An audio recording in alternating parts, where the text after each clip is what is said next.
Welcome to Define Your Path with DocV, bringing you real talk with global thought leaders to inspire hearts and minds for sustainable breakthroughs and profitability for your life and business. Here's your host, DocV. Hi, I'm Dr. Virginia LeBlanc, also known as DocV, the Pivot Maestro. Welcome to the Define Your Path podcast for those seeking to define their own path into purposed entrepreneurship. This is a show about transforming perspectives, as well as inspiring and motivating you to think without a box by exposing you to global thought leaders, change agents, and legacy builders, like my guest today, across industries on how they successfully define their path in life and business to profitability and sustainable wins. At Defining Paths, we operate in truth, transparency, and love to help you navigate the waters of your life and to put you back in business. And Define Your Path podcast is no different. It all starts in the mind. Will you be the captain or the crew is the question.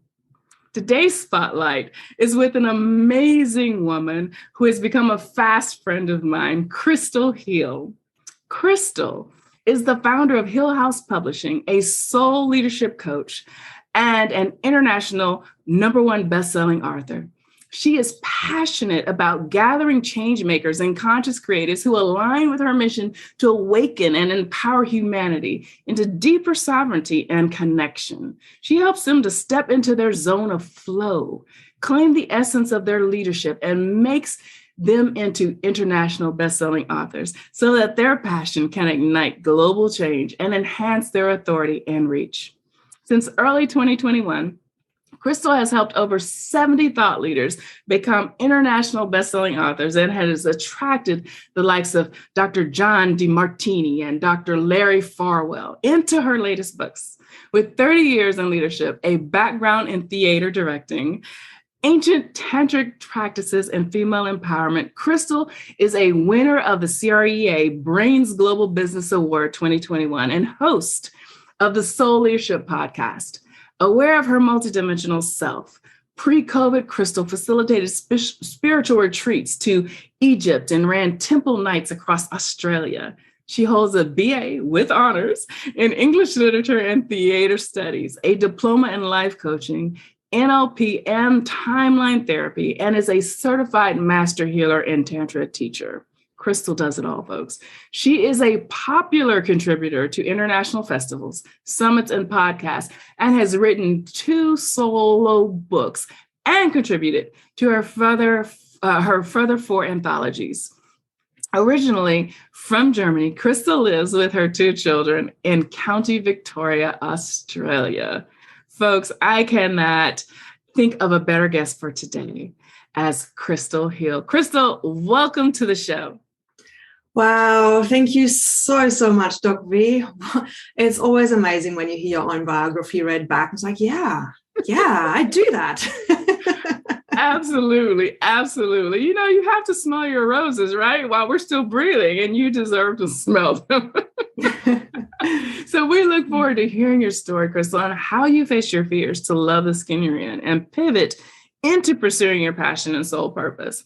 So, you know, our podcast, we like to keep it simple for folks, right? We ask you only 2 questions. How have you defined your path? And how do you help others define theirs? And then we'll just flow between those 2 main questions with conversation. What do you think? I love it. All right, awesome. So you have the spotlight, my friend. So how did I define my own path? When I was thinking about this question, it really was like I followed meaning in my life. Like I followed the meaning. I followed what gave my life meaning. And in doing so, I guess purpose and passion come into the mix as well. My father was actually a church minister. And so I had very liberal parents in some way, in that they didn't believe that they owned me. They said, like, you do whatever you want to do. You do whatever makes you happy. So I never was put in a box. I had never had expectations imposed on me other than from the community, who are kind of trying to push me into the good girl role because, you know, being the daughter of a minister. So I kind of felt a little bit like in a straitjacket sometimes when I was at church functions. And I was like, no, I'm this free spirit. This doesn't fit.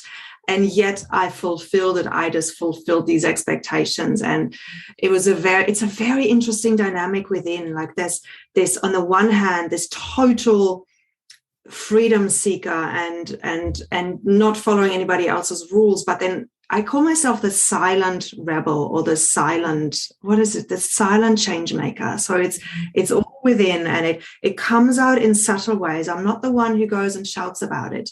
It's been really interesting. So that it's an introvert change maker. And I think it's really important for many people to understand that you don't just have to be loud, and that the introverts in particular can find a way of also making their mark, and sometimes even more so. So after school, I knew I was here to help people. I always knew that. And I recognized, reflecting and journaling on my life. Now I've been put on this planet to empower myself and to empower others. And for many, especially spiritual people, we say that this is, I don't know about me, but many people say this is the life to resolve it all. This is the life to resolve all the patterns, all the fears, all the programming. And I do believe. And because unless we really resolve it, we can't live our best life. So that curiosity around what makes people tick and why do people do what they do was first explored through theatre and literature, and then putting it on stage. Yes. And really understanding the motivations and digging into fictitious characters and understanding humans that way.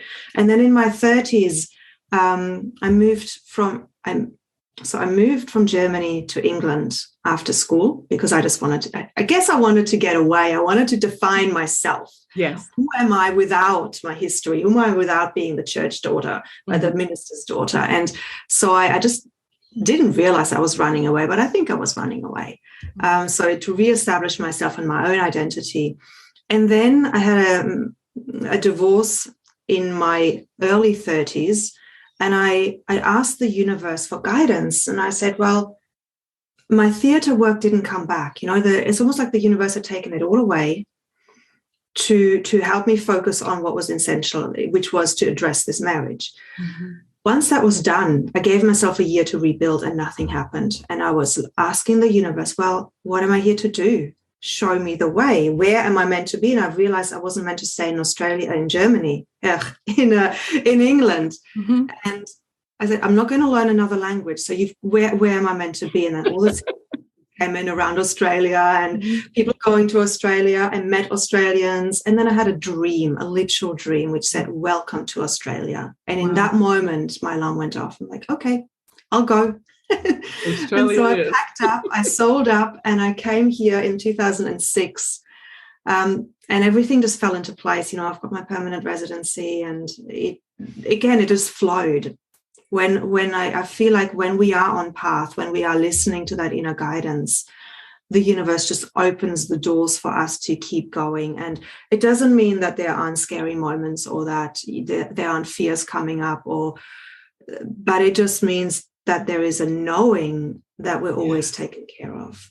So then I studied English. Then I studied life coaching. That I journaled myself into clarity around that.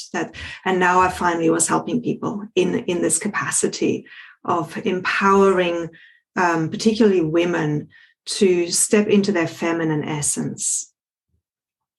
I did that, and you read it in my biography. I ran workshops and retreats and all of that. And then when COVID hit, all of that stopped. So my biggest source of income was gone. And I was like, okay, what now? And I realized pretty early on that this wasn't going to be for 3 months, but it would be long lasting. And so I realized I had to reinvent again. And as always in my life, on my path, having been in 2 multi-author books in 2020, that lady then decided to teach how to publish, to teach the structure and the systems. And I had a full body yes. I'm like, wow, this is interesting. It didn't make sense. I thought but I'm here to help the people. I'm here to empower. Yeah. And then as I was doing I did it anyway, because it was a yes. I was like, okay, I'll follow that. The money was there. It flowed. I was like, this is meant to be. And then now, having 3 books under my belt, and with the 4th one that you're in, which is releasing today as we're launching this this episode. Yes. Yeah, I realized, I am still empowering people so deeply. And this is where, that second question comes in about how do I help others define their path? Yes. But I'll just pause here for a moment before I'll jump into that. Yes, absolutely. I mean, there was so much in what you just said, Krystal. I don't even know where to start. I heard just not being afraid to redefine yourself, which so many people are afraid to because we're afraid to change. But by changing, you grow. You cannot grow without change. So, I feel such great kinship with you because we have a very similar background, going back to the performing arts and what have you. But, I want you to talk a little bit more about just how you change your perspective, your mindset to just shift gears and say, okay, so this didn't work out. This was a part of my journey, but there's so much more to what life has to me. And then getting into that flow, we talk about that a lot in the Inspired Living book, which I'm super excited for the project launch today.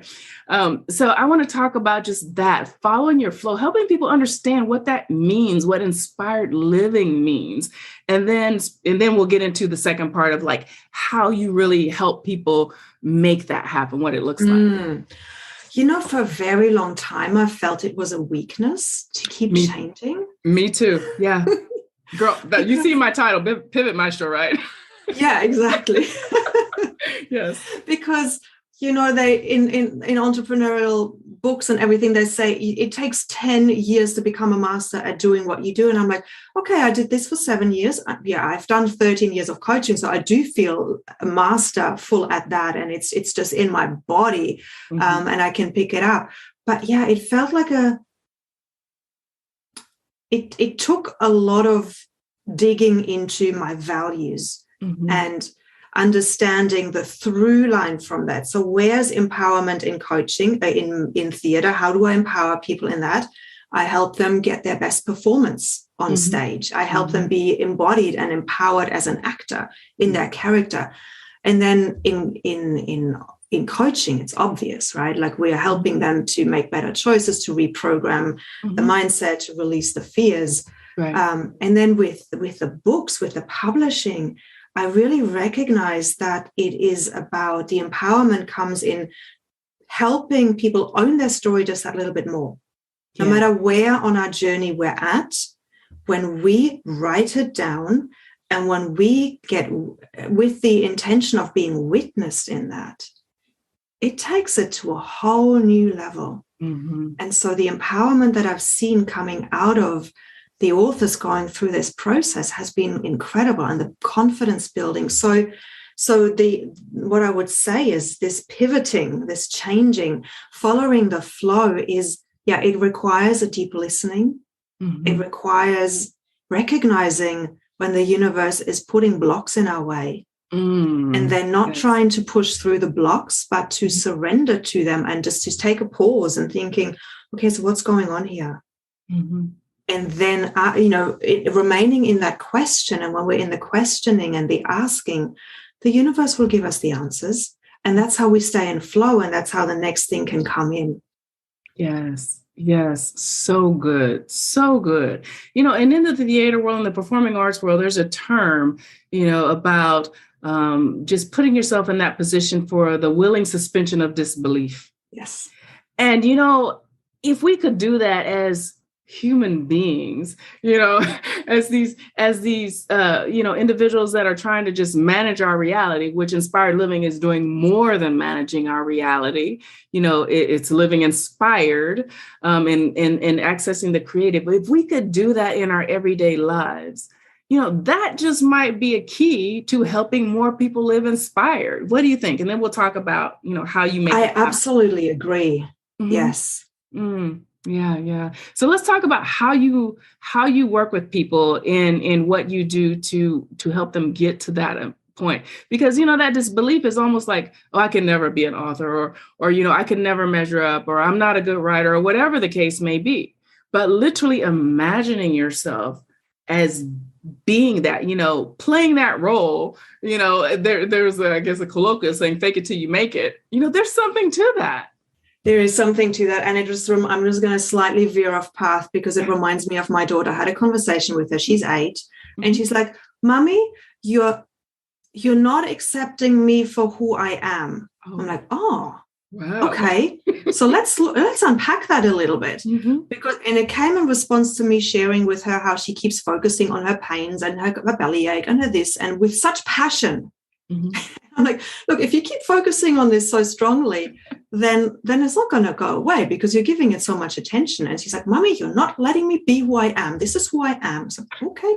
And then I explained to her, and this is like, okay, giving an 8-year-old big concepts, our old self and this self that we're striving for. And that we always accept and honor who we are in this moment with all of the fears and whatever's going on, the perceived shortcomings. And I say perceived because quite often we are our biggest critic.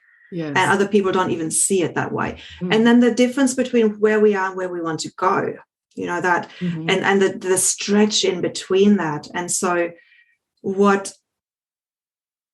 I'm not sure why can you remind me of the question that you asked? Because it's about that, the disbelief, the willing suspension of disbelief.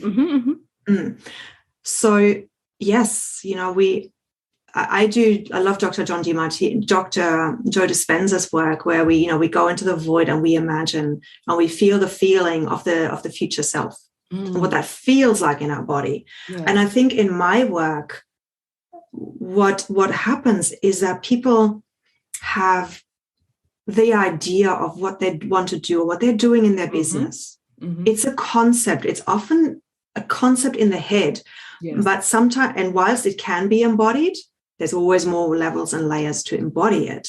And so the process of writing about it helps us to drop deeper into it and claim it in a deeper way. Yes. And so I feel that is one of the intangible benefits of the work that I do. And I also believe that because of who I am and the background that I have and the awareness I bring to this process, it all acts as an activator.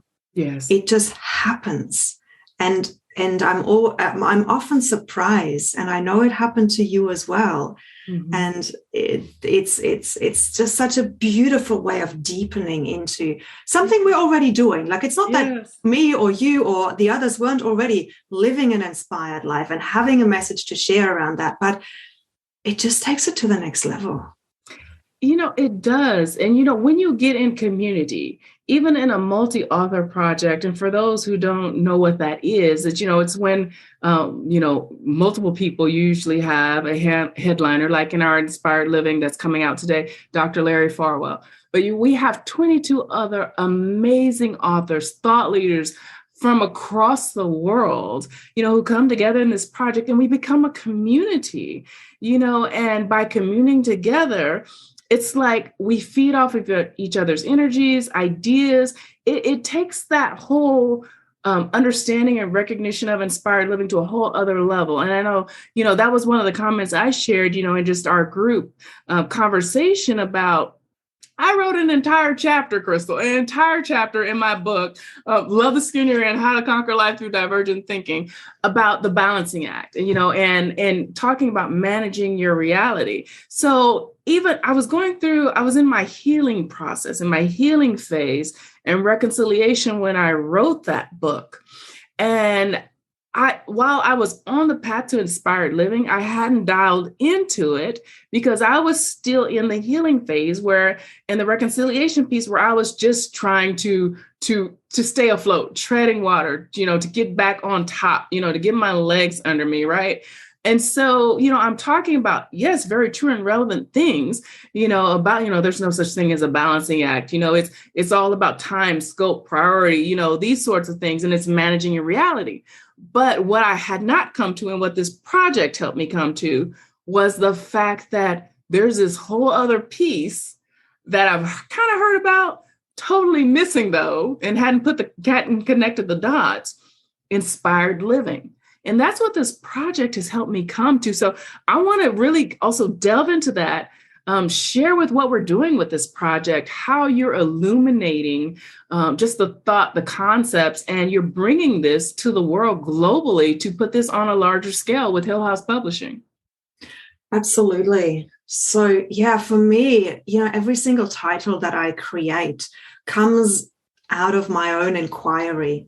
And then really what I'm doing is I'm bringing mirrors into my world that reflect to me an aspect of how I could raise my inspired living, how I could tap more into it. And, for me, it's been so beautiful reading every single chapter, because each chapter has ignited and awakened something within me that was already there, but that has just brought it into more conscious awareness. Yeah. And that's what I love about these multi-author books, and especially this inspired living. It gives us this awareness of where we can tap more into it. So as for people listening today, I really encourage you getting a copy of this book, surrounding yourself with inspirational materials that are helping you raise your vibration. Because as you were saying, DocV, when we are in that survival and just getting through stuff, we can't, the inspiration that I can actually live in joy and prosperity, because that's the subtitle, a guide to ignite joy and prosperity. Yeah. Because that's what happens when we are living in our best version of ourselves, when we bring attention to what is going right. When we focus on the gratitude and the joy every single day, it increases. And so that is my desire for the world, for all the readers, to bring aware by reading these stories of how people have gone through some challenges, but then always found the joy somewhere, and always found the inspiration, always followed their flow. Yes. Yeah. And what I found in this project, it's when, life is happening, right? And we have to pivot, and we have to figure out, okay, what's our next step? And we start to connect those dots to figure out what that next step is. And it's a process of the spirit trying to speak to us, because our soul is constantly calling, and, and it speaks to us through our intuition, and the spirit. And, I talk about in my chapter about conscious intuition. And that was a huge revelation for me, because, we're going on, okay, we have intuition, right? It's usually in the subconscious.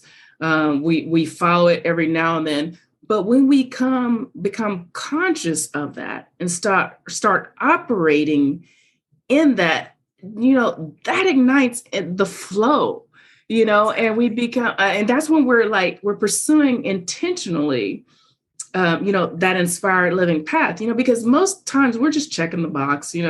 Life has conditioned us socially, culturally, educationally, to check the box. This is how life works. This is what you're supposed to do. Just check the box and you'll arrive at that dream that you're supposed to have. But most of us have found, as we grow in wisdom and age, that is untrue. Absolutely. It isn't true at all. Because if we're running on autopilot, as I call it, what you've just described, we're just running on autopilot, doing the things that we're supposed to be doing. We're not co-creating with our divine essence. We're not co-creating with what you call the conscious intuition, or bringing the intuition into consciousness. So that's why I love stillness as one of the most important things to do in the morning, to sitting in stillness, relaxing the body, and just noticing what's coming through and what's coming in. And often it's the thoughts. Like, I had a period in my life where in those moments, all the unresolved matters in my life, all the things that would bother me would come up into my awareness. And so I'd write them all down, staying in there, but just writing it down and saying, okay, I'm going to deal with that today. I'm going to either write that email or speak my mind or resolve this matter, so that all of these hiccups that stop and crowd the channel from being open, they're just resolved. And so when we then, after that's all flushed out, where we continue sitting in stillness and asking questions to our highest guidance and saying, please show me the way. Yes. Yes. That's when we truly co-create, and inspiration can come in, and we can live in joy, and we can create prosperity in a healthy way, not in the way that society has been showing us about this old paradigm of having to work hard. No, we're shifting, we're pivoting, as you say, into a new paradigm where we work from this soul-aligned place. Yes. And it's actually the next book that I'm exploring that in, the Inspired Entrepreneurs. That's the title of the next book. Bravo. Inspired Entrepreneurs, Embracing the Magic of Your Soul Mission. And so again, it's an invitation to have an inquiry. Wow. An inquiry into, what does that mean? How do I actually make money in a joyful way? Where there's gratitude, and it's an exchange of energies, and it's an exchange of love. I love it. Krystal, can we be in successive books? Yes, you can. I'd love you to be in it. That's what we do. That's what we're about, because I did the parallelpreneur thing for so long, and thank you very much for my day investors, as I call them. But, my soul kept calling me to this what I call purpose entrepreneurship, this journey. And for me, this is how you get to find inspired living. So when I work with, my retiring military folk, or when I work with my women leaders who have been in, just hostile environments, hostile work environments, discriminatory, debasing situations where they want to then start to define their own path. This is the path we put them on. This is what we help them do. So, let's talk about that a little bit more of the time. Girl, I could just keep talking to you forever and ever, because this is such an important topic. And I think, the pandemic has opened the door to it. I mean, literally have kicked the door wide open, and people are starting to process this and embrace it. So let's talk about, how many avenues do you have when you are literally defining your own path through entrepreneurship? And you can build it simultaneously. This is what some people don't understand. We talk about diversifying our financial portfolio, our investment portfolio, but how much more so is our life, and our purpose for being here? Let's talk about that in our closing moments. I had a thought and it left. Well, it'll come back to you. But I had a really good thought. Just pursuing the entrepreneurial path as an alternative, because we've been conditioned to think there's only one way to make money, to climb a ladder. And we don't even process that ladder can't hold multiple people at the same time. It's one person at a time. When COVID hit, I realized the importance of diversifying my income, very much so. And I also something else shifted within me. I'd been a coach for over 10 years, but I labeled myself a coach. I didn't label myself an entrepreneur. Oh, okay. Isn't that interesting? So I was almost like doing my business as a hobby. And when I realized that, that's when I could shift it. That's when I could say, okay, right, now I'm going to do my work as a business, not as a thing that I do that brings in the money. Right. So that was a really interesting shift for me, and I think for your clients potentially as well, because they're stepping into a purpose work. Yes. But then they also have to bring the business skills to it, and they go hand in hand. And I think one thing that I love saying is that this entrepreneurial journey is the biggest self-development that we can go under, because it flashes up everything. Absolutely. There is no one to blame. There's nobody to point the finger at other than ourselves. And that radical honesty that is required to break through those things and the doubts and the fears really helps us to get to our best self. Yes. And, and truly, the saying, that there's nothing to fear but fear itself, that is so true.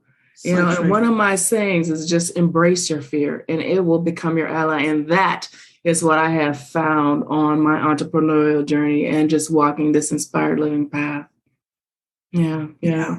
So I want to thank you publicly on air for just your brilliance, for you following and walking in your soul purpose and opening the door to so many people, who, because we have tons of new authors, brand new authors in this project who are absolutely brilliant, who are owning their story and telling their story, speaking their truth, and it's going to change lives.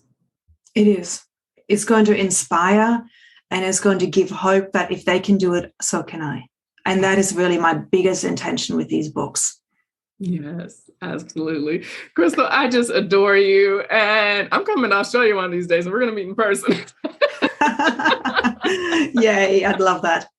Thank you so much for being our spotlight today. Absolutely brilliant. So many diamonds, so many nuggets that I know the audience will pick up. Yeah, so we really appreciate you. Audience, be sure to follow Krystal Hille on social media. Krystal, please tell us what's the best way to connect with you. And we know today is the launch of Inspired Living, so go get it on Amazon, June 24th. Yeah. So just find my name on LinkedIn or Facebook. These are the two places I'm most active in. We also have a special gift for everybody listening today, which is our free masterclass on top tips on living an inspired life, where you can get to feel all the authors who are sharing. Each of them are sharing their top tip for living an inspired life in less than 2 minutes, which is an exciting thing because we're all time poor. But yeah, I invite you to get the copy of that masterclass, and we'll put the link below somewhere. And yeah, get your copy of the book as well. Absolutely. Absolutely. Thank you so much. Folks, make sure you find Krystal Hille. That's Hille, and with Hille House Publishing. You may also read her full bio again at our platform for the Define Your Path podcast. And you will be able also to link to that opportunity for the Masterclass. We'll also have our social media pushing out the launch. Help us become a bestseller. We appreciate you. We thank you, Krystal. We thank you for being on the show today. It has been absolutely inspiring and wonderful. Thank you for sharing your truth in transparency and love. So folks, be sure to visit our virtual home to see what we're up to at definingpaths.online. And it's an awful lot. So make sure you check us out. I'm DocV, the Pivot Maestro, and always your corner woman. Be true to you and define your path. We'll see you on our next episode. You've been listening to Define Your Path with DocV. To learn how to see with true vision and define your path, visit definingpaths.online/true-vision.